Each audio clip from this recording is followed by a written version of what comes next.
Would I be the asshole if I break up with my boyfriend because he thinks it's immoral to cheat on an abusive partner? Original post on May 21, 2023. To be clear, nobody in this situation is abusive and nobody is a cheater.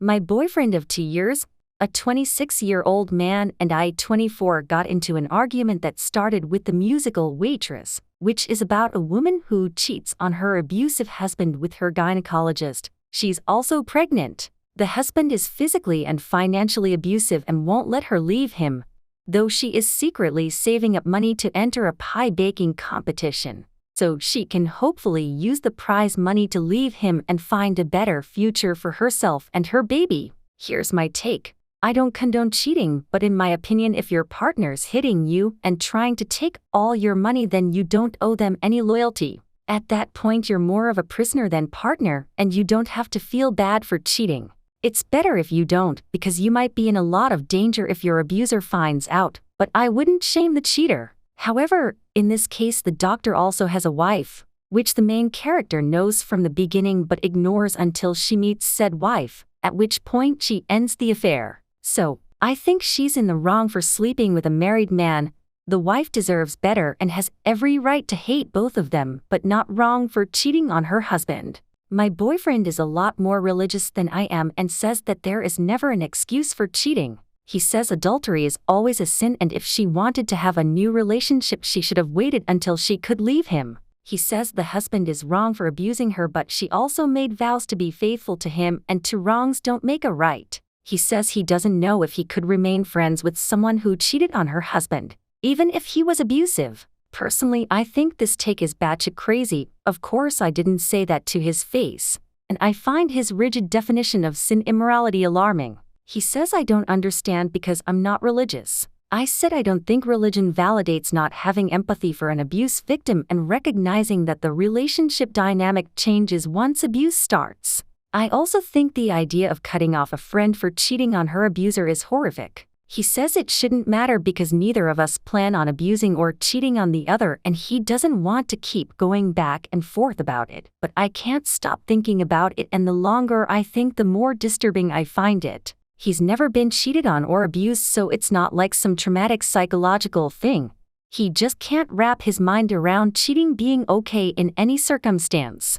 Up till now, religion has never been a reason for disagreement.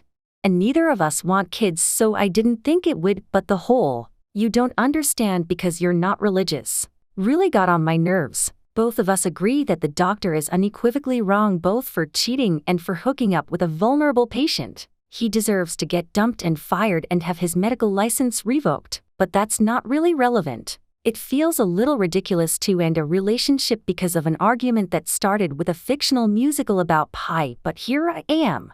Am I overreacting? Edit to clarify.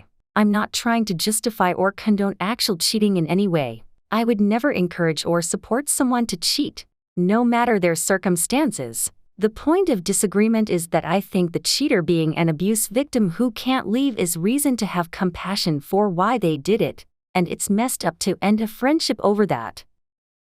Update on May 22, 2023. First off, thanks for all the replies to the original post. The reason I turned to Reddit was because he was shutting down conversation while I wasn't ready to let it go, and you guys helped me figure out why exactly it bothered me and how to organize my thoughts to better communicate them. As most of you said, the core issue wasn't really about the musical or hypothetical situation. It was about the implication of underlying principles that I didn't agree with and the inconsistency in his religious beliefs, as well as the tone of religious superiority that got to me. So, I brought it up again last night. Over facetum, we don't live together, fortunately, and he was quite upset that I wouldn't let it go because I'm normally not argumentative like this. It's true that I usually try to find common ground compromise, but I thought that was weird of him to say. At this point, I felt pretty guilty about not letting it slide, and I considered dropping it, but I'd spent too much time thinking about it to let it go, and boy, am I glad I didn't. I started by asking about why this was a situation that could be dictated solely by religious doctrine, while he's fine with things like premarital sex, abortion, homosexuality, etc. He gave evasive answers for a ridiculously long time, but eventually it all came out. He is uncomfortable with gay people and distances himself from them too. What about our gay friends? Apparently they're my friends, not our friends. I guess we've only hung out with them in larger groups. Why has he never said anything about this before, even when I excitedly told him that 2 of our female friends were engaged? Apparently he thinks he shouldn't have had to say anything, and I should have known he's not okay with people who live in sin. Also, this couple won't really be married. Huh?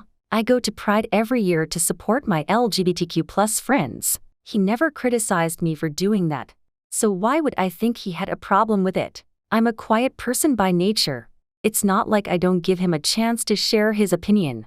At this point I start to get really suspicious. I then ask him about abortion being okay with not wanting kids. Turns out he does want kids. He tried to convince me that I misunderstood when he said he didn't want kids, and he was just saying that he wasn't ready for kids yet but would be in the future. This is an outright lie. I've known since I was about 14 that I never want kids, and I have never wavered on that. I always bring this up within the first few dates, and I distinctly remember him saying that he was looking forward to child-free adulthood, and how much freedom dinks double income no kids have. This is when I start to get really upset because I know he's lying to me. Looking back now, I realize I never went back to asking him about abortion because I was so shaken by the kid's revelation. I wouldn't be surprised if he outright lied about being pro-choice as well. The conversation continued with us talking about religion in general. As I said, I'm not religious, and he's never tried to get me to go to church with him or anything.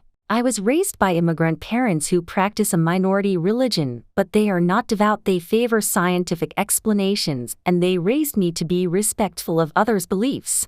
I thought he understood that.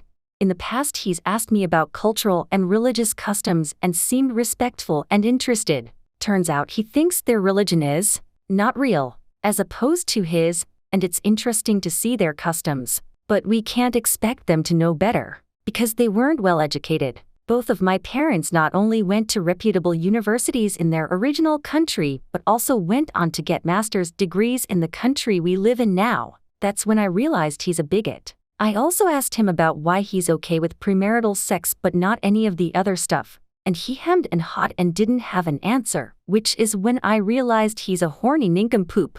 At this point he's still acting like I'm the bad guy for not automatically knowing all these things he's either never said and not automatically knowing when he meant the opposite of what he said. By now I know that I'm done with this relationship, but I ask him why. If religion is so important to him, he's okay with me not being religious. Long story short, he basically thought that by the time it all came out, I'd be so obsessed with him that I wouldn't dare leave him, and I would become a follower of his religion because, let's be honest, he's out of my league and I won't find anyone better now that I'm getting fat. I've gone from a size 2 to a size 4 in 2 years, WDF? And some frankly racist, elitist crap about how his rich family is better than mine.